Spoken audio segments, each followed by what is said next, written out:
Misteri Kampung Gegesang.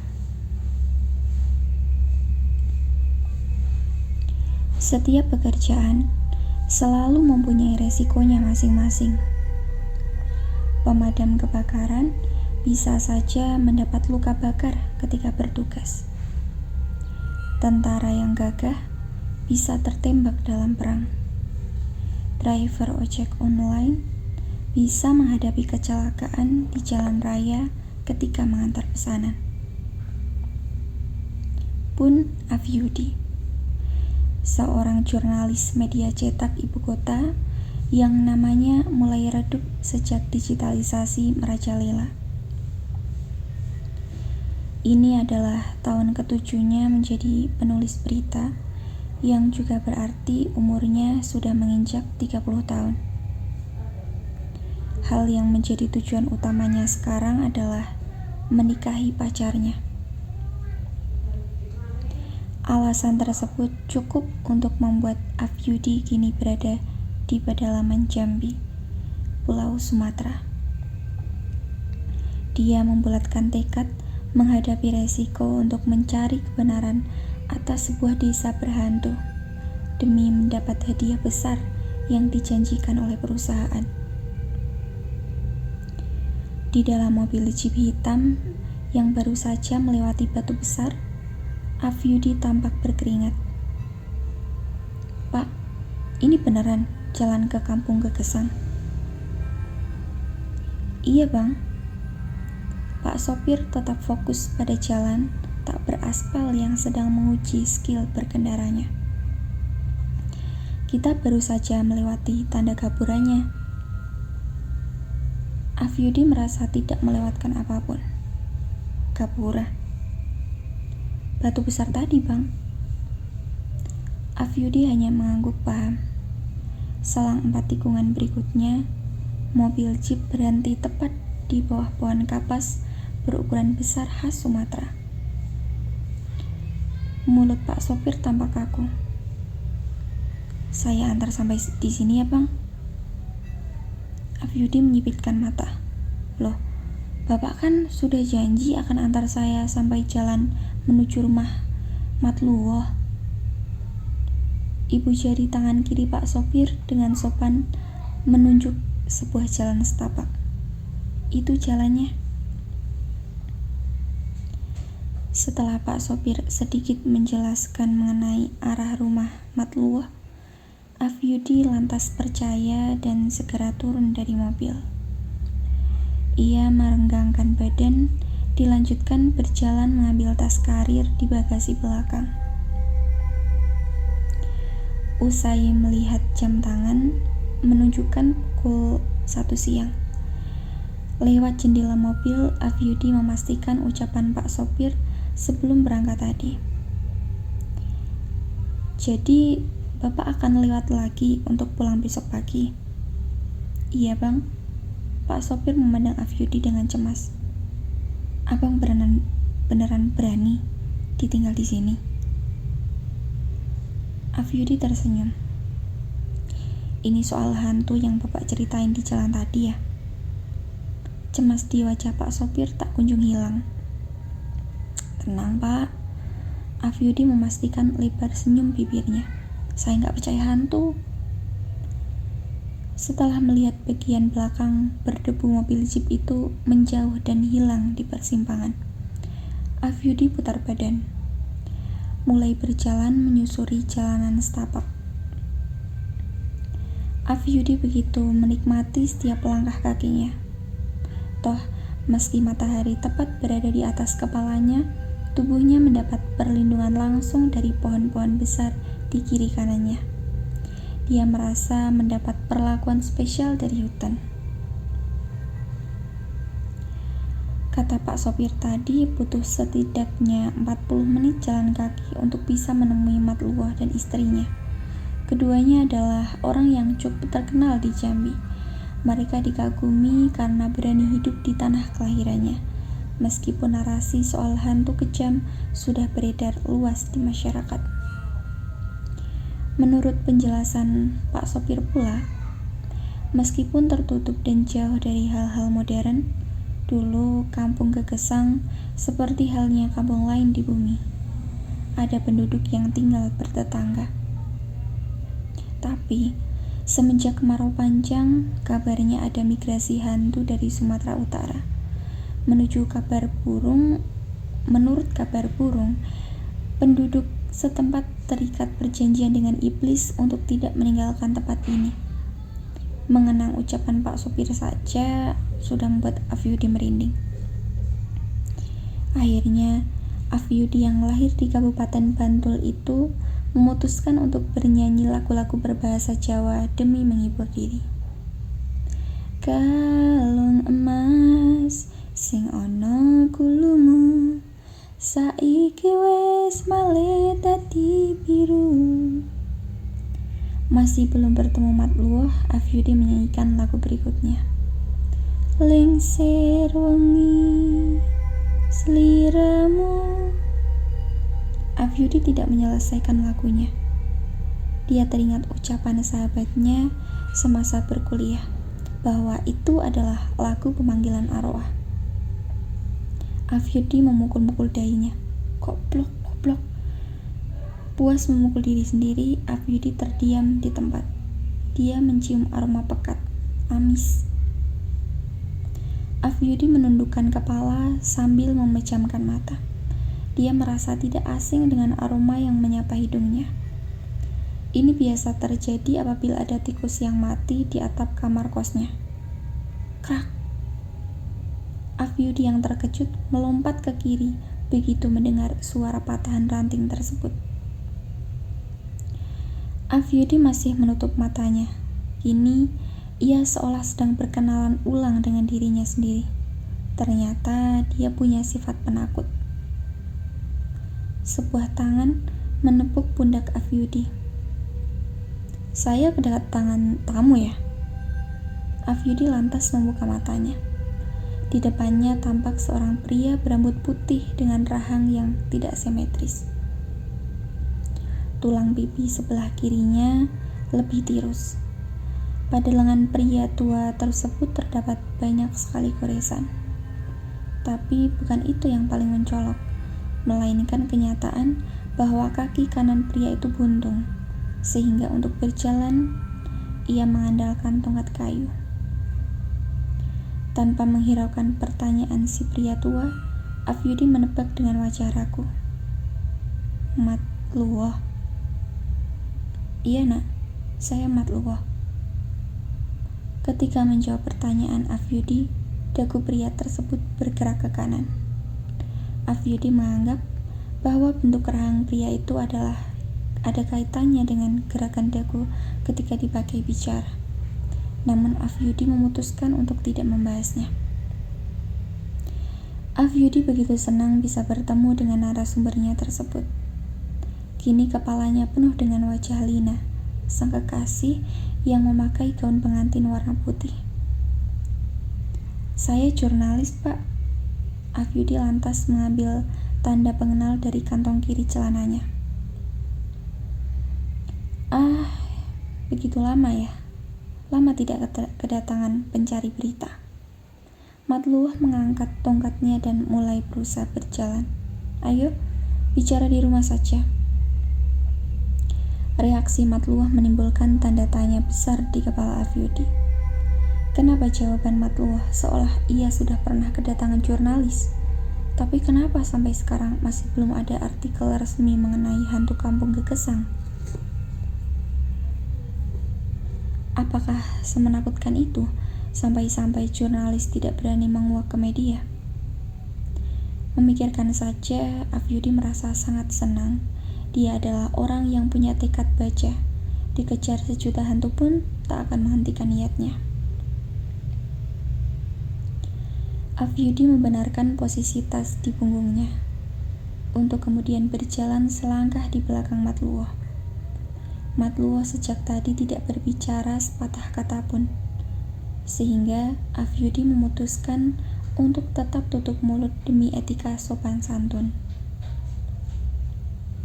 Di sebelah kiri tampak 3 rumah yang temboknya terbuat dari anyaman bambu. Tampak kumuh dan tidak terawat. Satu di antaranya sudah tidak mempunyai atap lagi. Terdapat juga rantai besi yang terikat pada pohon jambu yang sudah lapuk. Tak butuh waktu lama, Matluh tampak berjalan masuk ke dalam rumah yang tidak berpintu. Seakan menyadari bahwa Afyudi masih mematung, Matluh memutar badan. "Masuklah, nak. Saya punya air kelapa yang segar." Iya, Afyudi mengangguk dan berjalan menuju ke dalam. Di dalam, Afyudi masih mencium aroma amis yang serupa. "Apakah hantu itu mengikuti aku?" Sambil membuka lemari kayu, Matluh bertanya. "Kau pasti dari jauh, kan?" "Iya," Afyudi menjawab sopan. "Dari Pulau Jawa." Secara tiba-tiba Matluh berkata pelan, "Tinggal di sini saja." Afyudi merasa terkejut mendapat ajakan tersebut. "Saya ada pekerjaan, Pak." Matluh tertawa. Ya, tentu saja, tidak boleh meninggalkan pekerjaan." Afyudi tampak tenang mendapati tawa Matluh. "Beristirahatlah," ucap Matluh. "Iya." Afyudi melihat sekitar, di mana ruangan tampak begitu sunyi dan punya aura menyeramkan. Matluh meletakkan kelapa muda di atas meja. "Ada apa?" "Ah, enggak, Pak." Sambil melepas tas untuk diletakkan di samping kelapa, Afyudi berbahasa basi. "Ibu di mana, Pak?" Afyudi masih ingat perkataan Pak Sopir bahwa Matluh tinggal berdua dengan sang istri. Terdapat kerutan di dahi Matluh. Dia diketahui sebagai seorang yang pencemburu. Namun ia tetap menjawab Afyudi, "Istriku ada di dapur." Matluh mempersilahkan Afyudi, "Minumlah." Afyudi lantas meneguk kelapa muda di hadapannya. Rasanya benar-benar segar. Setelah 6 jam duduk di mobil dan beberapa menit berjalan kaki, ini adalah ganjaran terbaik untuk kerja kerasnya. Matluh memecah hening. "Waktumu pasti tidak banyak." Afyudi pun meletakkan kelapa muda ke tempat semula. "Apa yang ingin kau cari, nak?" Dagu Matluh mulai bergerak. Dengan satu tarikan nafas, Afyudi menjawab yakin, "Hantu kampung Gegesang." Matluh menjawab tegas, "Tidak ada hantu kampung Gegesang." Jawab itu seketika membuat Afyudi membuang nafas. Dia memang tidak percaya hantu, namun itu bukan jawaban yang diharapkan. Dia tidak pulang ke Jakarta tanpa membawa berita yang dia ingin tahu keabsahannya. "Pasti ada, Pak." Afyudi menegakkan duduknya. "Kalau tidak, bagaimana rumah-rumah itu bisa kosong? Kabar hantu perenggut jiwa itu benar, kan? Soal perjanjian dengan iblis itu, apakah termasuk untuk tidak diceritakan ke jurnalis?" Terdengar gemeretak dari gigi Matluh sebelum ia bicara. Soal tidak ada hantu kampung Gegesang itu adalah kebenaran. Afyudi mencoba mengontrol diri. "Lalu bagaimana dengan kebenaran jiwa-jiwa warga kampung yang direnggut itu?" Matluh menjawab, "Dengan kebenaran tidak ada hantu kampung Gegesang itu, kau bisa pulang." Matluh memegang rahang kirinya dengan raut wajah menahan nyeri. Ia melanjutkan, "Kebenaran yang kau minta soal jiwa-jiwa yang direnggut itu bisa membuatmu tidak bisa pulang." Afyudi tercengang mendengar ucapan Matluh. Bagaimana bisa ucapan seorang manusia bisa membuat tubuhnya mendadak merasa merinding? Tapi ia sudah sejauh ini meninggalkan sang kekasih yang berharap akan dinikahi setibanya Afyudi di Jakarta. Afyudi berpikir besok pagi Pak Sopir akan datang menjemputnya. Apakah hantu bisa mengejarnya ketika naik mobil? Atas dasar kegigihan itu, Afyudi berkata, "Pak, saya harus tahu kebenarannya. Untuk itulah saya datang." Baiklah, itu adalah senyuman paling lebar dari sudut bibir Matluah. Malam ini kau akan tahu kebenarannya. Afyudi memandang kosong ke arah Matluah. Sekarang beristirahatlah. Matluah meraih tongkat kayu. Ada yang harus kupersiapkan untuk nanti malam. Afyudi berusaha meraih fokus. Tampak di hadapannya Matluah sedang mengambil sebuah kaleng besar yang bagian dalamnya kosong. Tidak terdapat listrik di kampung Gegesang, sehingga untuk pencahayaan malam butuh kreativitas manusianya. Afyudi segera paham. Baiklah, Pak. Matluah sempat mengambil tali dari daun kering untuk mengukur tinggi Afyudi. Meski bingung, Afyudi tak melakukan penolakan. Lagi pula, setelahnya Matluah mempersilahkan Afyudi untuk membaringkan tubuh di sebuah kamar. Saya tidak terlalu tinggi, Pak. Afyudi berujar setengah bercanda. Ranjang seperti apapun pasti muat. Kemudian adalah tawa Afyudi yang dibalas senyap wajah Matluah. Afyudi mungkin tidak seharusnya bercanda dengan orang tua. Itu adalah tepat sebelum matahari terbenam. Afyudi terbangun karena mendengar suara logam yang saling bergesek. Afyudi duduk di tepi kasur untuk meraih kesadaran utuh. Afyudi memang mempunyai telinga yang sensitif dengan bunyi semacam itu. Rasa ngilu di telinganya membuat rasa tidak nyaman, hal yang juga ia rasakan ketika mendengar decitan kapur di papan tulis semasa sekolah. Afyudi kemudian merebahkan tubuh. Rasa penasaran di kepalanya tidak mampu mengalahkan rasa malas dalam dirinya. Toh, sebentar lagi malam tiba.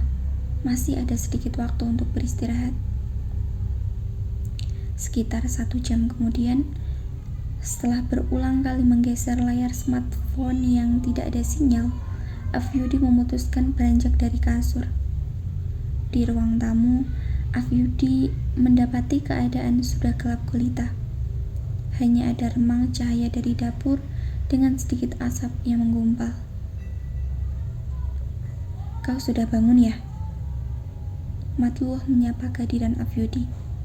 Ah, iya Pak, maaf jika tidur saya terlalu lama, jawab Afyudi sopan. Dagu Matluah tampak gemetaran ketika berujar. Tak apa, manusia harus banyak tidur agar gemuk. Afyudi mengangguk. Duduklah. Matluah memberikan kursi bambu di sudut dapur. Jangan keluar rumah dulu, bahaya. Afyudi paham betul bahwa ia sedang berada di tengah hutan belantara. Banyak hewan buas ya, Pak? Matluah tidak menjawab, hanya membuka tudung di atas meja makan. Diambilnya sebuah piring berisi sate yang berbumbu bawang dan daun jeruk. Piring itu sudah ada di hadapan Afyudi. Afyudi menundukkan kepala. Terima kasih, Pak. Semula karena sedikit gosong dan tampak minim bumbu, Afyudi mengira sate itu tidak akan enak. Tapi sejak kecapan pertama saja, Afyudi bisa memastikan bahwa itu adalah sate terlezat yang pernah ia makan. Pak, ini enak banget. Afyudi sumringah. Siapa yang masak? Ini daging apa? Istri saya. Matluah tersenyum bangga. Kalau suka, dihabiskan saja. Ah, ibu jago masak ya. Afyudi melahap tusuk sate ketiganya. Beliau di mana, Pak? Saya belum bertemu sejak tadi.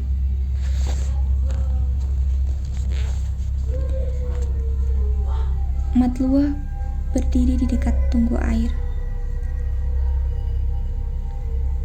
Tidak ada hantu di Gegesang.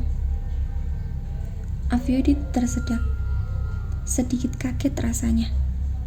Benar bahwa Matluah berjanji akan menceritakan kebenarannya setelah ia bangun tidur. Tapi Afyudi tidak berekspektasi secepat ini. Seolah tak memberi kesempatan Afyudi untuk melamun lebih lama, Matluah berkata, Gegesang adalah nama suku. Kami mengasingkan diri dari dunia luar. Hidup hanya berdampingan dengan hewan. Afyudi menyimak sambil terus mengunyah sate. Matluah mengatakan inti dari ceritanya. Tirani menangkap pemburu hewan. Afyudi sedikit bingung. Tirani itu siapa? Kepala suku. Dia satu-satunya yang bisa keluar kampung. Tirani mengajarkan warganya untuk berbicara bahasa. Dia itu ilmunya tinggi. Matluah tampak mengenang, dan setiap ucapannya adalah hukum Gegesang. Afyudi mengangguk. Tirani mengatakan apa, Pak? Pemburu hewan layak dibunuh. Matluah melanjutkan. Dagingnya layak dimakan. Afyudi melotot membayangkan kejadian tersebut. Warga menurut. Setiap ucapan Tirani adalah hukum Gegesang. Matluah menggeser tungku sedikit ke kanan. Belasan pemburu sudah jadi santapan. Afyudi mengusap lengannya karena merasa bulu kuduknya mulai berdiri. Matluah duduk di dekat meja makan. Hukum terakhir yang muncul dari Tirani sebelum meninggal dunia di musim kemarau yang susah pangan adalah memakan manusia bisa membuat kita abadi. Afyudi meneguk air putih langsung dari teko. Setelah itu ia bertanya, apa yang terjadi, Pak? Warga saling membunuh. Matluah berujar, mereka yang terbunuh jadi makanan. Afyudi hanya bisa menelan ludah mendengar ucapan itu. Jadi, bapak dan ibu jadi yang bertahan paling akhir. Afyudi berusaha mencairkan suasana. Bapak hebat dong, tidak pernah kalah. Matluah menepuk kakinya yang buntung. Saya hampir kalah. Butir berkeringat menetes dari dahi Afyudi. Tapi bapak selalu menang. Beberapa kali orang asing datang setelah itu. Matluah menjelaskan. Ada niat berburu, ada mencari berita, dikira ada hantu di Gegesang. Jangan bilang. Afyudi memejamkan mata. Mereka dibunuh. Matluah tersenyum santai. Mereka datang saat kami lapar. Afyudi memastikan, bapak dan ibu. Matluah mengangguk pelan. Afyudi menarik nafas panjang. Sampai di sini, ia paham dengan situasi yang terjadi. Ini semua bukan tentang hantu. Suku Gegesang yang terpencil itu dibodohi dan ditinggali wasiat Buddha yang brutal oleh ketua suku. Afyudi memikirkan judul berita terbesar yang akan dia tulis. Gegesang, desa pemakan manusia. Afyudi mencoba mengambil fokus. Dia tentu tidak sedang dalam keadaan aman. Dia pun sangat yakin Matluah pasti sudah berencana membunuhnya. Dengan apa? Apakah dengan pisau yang diasah itu, atau palu yang tergeletak di atas lemari, atau di salah satu sisi rumah ini istrinya sudah menunggu dengan senjata tradisional? Meskipun sedang dalam keadaan seperti itu, Afyudi tampak bisa mengendalikan diri. Ia merasa agak tenang karena ia punya bekal ilmu bela diri.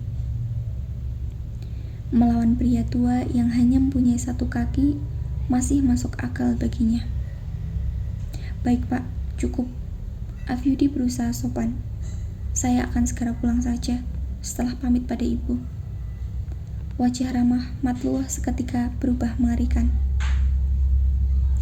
Kalau kau datang lebih cepat, istri saya pasti masih hidup. Melihat itu, sontak Afyudi beranjak dari kursi. Bukannya tadi istri bapak ada di dapur? Matluah membuka balutan tali pada lemari. Saat salah satu pintunya terbuka, Afyudi melompat setelah melihat sesuatu dalam bungkusan yang terbuat dari kulit rotan. Itu adalah tengkorak yang baru saja jatuh tergeletak di lantai. Bukan sepenuhnya tengkorak, melainkan terdapat daging yang terkelupas. Terdapat lalat hijau mengerubuni jenazah itu. Seketika ruangan menjadi sangat bau. Matluah menggebrak meja. "Kalau kau datang cepat, aku tak usah makan istriku." Afyudi lantas melihat ke arah piring yang terjatuh karena gebrakan Matluah. Ia melihat sate yang tercacar kemana-mana. "Sate itu?" Matluah tertawa. "Bagaimana? Enak kan daging istriku?" Afyudi lantas mual dan memuntahkan apa yang kutelan. "Udah gila ya, Pak?" "Sempurna." Rahang Matluah bergoyang lebih kencang kali ini. Dia cantik ketika hidup dan lezat ketika mati. Afyudi masih bersikeras memuntahkan semua isi lambungnya. Tentu tidak pernah terbayangkan dalam hidupnya ia akan menelan daging manusia. Afyudi sesekali melihat ke arah pisau dan palu di dapur. Dia masih menebak-nebak dengan senjata apa Matluah ingin membunuhnya. Afyudi menggeser kaki pelan. "Saya pamit pulang, Pak." Saking sunyinya malam itu, Matluah bisa mendengar degup jantung Afyudi yang tidak karuan. Matluah tertawa terbahak sampai air liurnya menetas. "Aku sudah bilang, kebenaran ini membuatmu tidak bisa pulang, anak rakus." Sadar Matluah masih asik tertawa, Afyudi segera bergegas mengambil tas di meja. Tempo nafasnya tidak karuan. Brak! Suara yang sama ketika Matluah menggebrak meja ketika terdengar, membuat Afyudi sangat kaget dan berlari cepat menuju luar sambil terus melihat ke arah dapur. Das! Kepala Afyudi tergeletak di lantai. Matanya melotot melihat tubuhnya tergeletak ke arah lain. Suara kaki dengan tongkat kayu mendekat ke pintu. Tanpa beralaskan apapun, kaki itu menginjak lantai yang becek penuh darah segar. Matluah memakai kain lap di tangannya untuk mengambil pedang yang ia pasang kencang pada tiang penyangga itu. Dia tampak bangga dengan hasil asahannya. Juga bangga karena ukuran panjang tali itu tidak meleset. Sambil menyangga rahangnya, Matluah bertumpu tongkat kayu untuk menendang kepala Afyudi hingga terpental keluar. Kemudian ia tersenyum memandang tubuh Afyudi.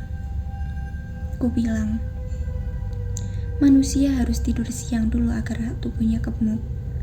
Kalau hanya kepalamu yang besar, kau tidak berguna." Dagu Matluah mulai bergerak lagi, ke kiri, ke kanan, senada dengan tawa sosok itu yang mengambil alih hening hutan. Untuk beberapa waktu ke depan, Matluah tidak akan kelaparan. Setidaknya tamunya kali ini cukup untuk menunggu tamu berikutnya.